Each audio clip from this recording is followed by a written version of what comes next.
Assalamualaikum, halo teman-teman. Kenalin, aku Yunia Wahyu Khairida, mahasiswa semester 5 program studi bimbingan konseling Islam. Pada kesempatan kali ini, aku mau ngebahas tentang regulasi emosi negatif. Oh ya, pasti kalian sudah tidak asing lagi kan dengan yang namanya emosi, karena emosi kerap hadir dalam diri kita di setiap harinya. Nah, apa sih pengertian emosi itu? Jadi teman-teman, emosi adalah perasaan yang timbul dalam diri kita sebagai suatu respon terhadap situasi tertentu. Emosi itu ada dua, positif dan juga negatif. Dan kali ini aku mau ngebahas tentang emosi negatif. Lalu, apa sih emosi negatif itu? Jadi, emosi negatif adalah emosi yang tidak menyenangkan, mengganggu, dan muncul untuk mengekspresikan perasaan negatif yang kita rasakan. Emosi negatif merupakan suatu respon perasaan untuk mengekspresikan perasaan negatif terhadap situasi tertentu. Misalnya, perasaan marah, perasaan sedih, takut, dan juga cemas. Kalau ditanya, sebenarnya boleh nggak sih kita merasakan emosi negatif? Jawabannya gini teman-teman, boleh, karena emosi yang datang itu bersifat otomatis dan bisa terjadi kapan saja. Emosi tidak seharusnya ditahan, dipendam, atau dibiarkan begitu saja karena akan menjadi bom waktu yang akan berdampak buruk untuk diri kita. Nah, yang harus kita lakukan adalah kita harus bisa belajar mengelola dan mengatur emosi negatif yang ada dalam diri kita.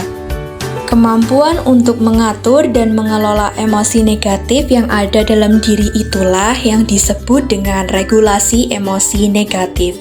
Mengapa kita perlu memiliki kemampuan regulasi emosi?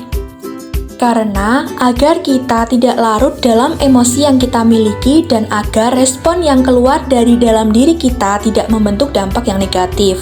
Contohnya saja ketika sedang mengantri di tempat belanja dan antrian kita diserobot oleh orang lain. Pasti kita akan merasa kesal dan marah. Kita bisa mengontrol emosi dan perilaku kita tentang apa yang akan kita keluarkan. Kita bisa memilih antara marah-marah dan memukuli orang tersebut yang akan membuat keributan, bahkan bisa dibawa ke ranah hukum, atau kita memilih mengingatkan orang tersebut dengan menggunakan bahasa yang baik. Tidak apa-apa untuk merasakan emosi negatif, karena merupakan hal yang wajar dan normal. Tetapi perlu diingat bahwa kita perlu mengatur bagaimana respon yang akan dikeluarkan terhadap emosi tersebut. Lalu, bagaimana sih cara melakukan regulasi emosi? Nah, ada beberapa cara untuk melakukan regulasi emosi. Yang pertama, mengenali dan menyadari emosi yang dirasakan. Apakah sedang merasa sedih, marah, takut, atau yang lainnya. Yang kedua adalah menanyakan pada diri apa yang membuat emosi itu muncul. Yang ketiga, memahami dan menerima emosi yang kita rasakan.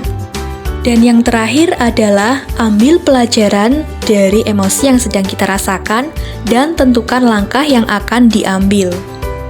Nah, dari beberapa cara melakukan regulasi emosi tersebut, kalian dapat mencobanya dalam kehidupan sehari-hari saat kalian sedang dilanda emosi negatif.